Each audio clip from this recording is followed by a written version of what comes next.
Hello and welcome back to What's Cooking here on News 12 Connecticut. I'm Nancy Perla. When you list your everyday vegetables, I'm pretty sure that kale doesn't come to mind. It certainly doesn't for me. However, our guest today has some creative ways to make kale most appetizing. With us is Geri Zatcoff, a nutritionist around Fairfield County. Welcome, Geri. Hi, Nancy. Thank you so much for coming. My pleasure. Why don't you tell us, first of all, what are we talking about with kale? And then we'll go into all the information you know as a nutritional expert, because clearly you are. We've just been having a great time talking about all this stuff. So let's talk about kale first. Let's talk about kale. Nancy, kale is probably the single most nutritious vegetable that there is on the planet. But most oftentimes you'll see it at parties underneath what they're serving, and it's used as a garnish. Really? And then I can picture that stuff. Okay, I know what you're talking about. And then it goes right in the trash. So a friend of mine actually told me about this recipe, and I took it over to my friend Mar Jennings, who you know, and we tweaked the recipe a little bit and came up with these wonderful kale chips. And everyone that I've served them to that says, I don't like kale, magically loves kale chips. Really? Now, even have you tried, say, squeamish 5-year-old boys who don't eat vegetables? I haven't tried 5-year-old boys yet. However, I would not tell them that it's kale. I like that. I usually call it captivating kale, give it a fun little name. That's very cute. And I would present it as I would make up a funny name for it for a child. I wouldn't even tell them what it is, and certainly don't tell them that it's nutritious. Right, because then they wouldn't eat it. Right. Now, speaking of nutrition, you said it's the most nutritious vegetable. What does that mean in layman's terms? What does it provide our bodies, and why is it, let's say, more nutritious than a carrot?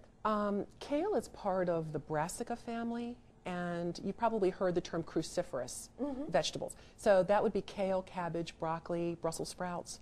They have the highest amount of what's called phytonutrients. Phyto, P-H-Y-T-O, is the Latin word for plant. So there's thousands and thousands of plant chemicals in addition to a ton of fiber in kale. So cruciferous vegetables have been shown to lower blood pressure, help prevent oxidative stress, DNA damage. They're very, very, very nutritious and should be included in your diet every day. And we were just talking before we started that it actually is beneficial to have a little bit of fat with a vegetable like this because it helps your body absorb the nutrients better. Can you explain that? Correct. There's vitamin E in dark leafy greens, and in order to absorb fat-soluble vitamins, you need a little bit of fat with them. So I highly recommend, you'll always see greens typically sauteed in olive oil, and garlic. Right. In the South, we use a little bit of bacon. So a little bit of fat with your greens. In addition, if you want children to eat greens, you have to make them taste good. So I recommend to parents, put a little butter on the broccoli, put a little butter on the spinach. Let's start cooking while you start talking. Okay. Sorry. Our oven is preheating to 375. Got it. Now, depending on how hot your oven is, you may want to, 400, 350, depending on how hot it is. Okay. I wanted to show you that I always wash the kale first because it can be dirty down inside here. Okay. So you want to get out this rib. So if you just simply bend it over like that, and you can very easily get this rib out. Taking the rib out. Okay. Taking the rib out. And then you want to cut it in bite-sized pieces. And sometimes you'll notice that it actually tears where it should. Oh, okay. Okay. So what we're going to... Chip-sized pieces. Chip-sized pieces, bite-sized pieces. Okay. So what we're going to do is brush the pan with olive oil first. Okay. And you had mentioned you can infuse the olive oil with garlic? You can. And that will change the flavor? Yep. I'm going to add garlic powder to this recipe because garlic powder is so easy. I keep it around. Sometimes I'm not really interested in slicing and dicing and chopping depending on what else is going on.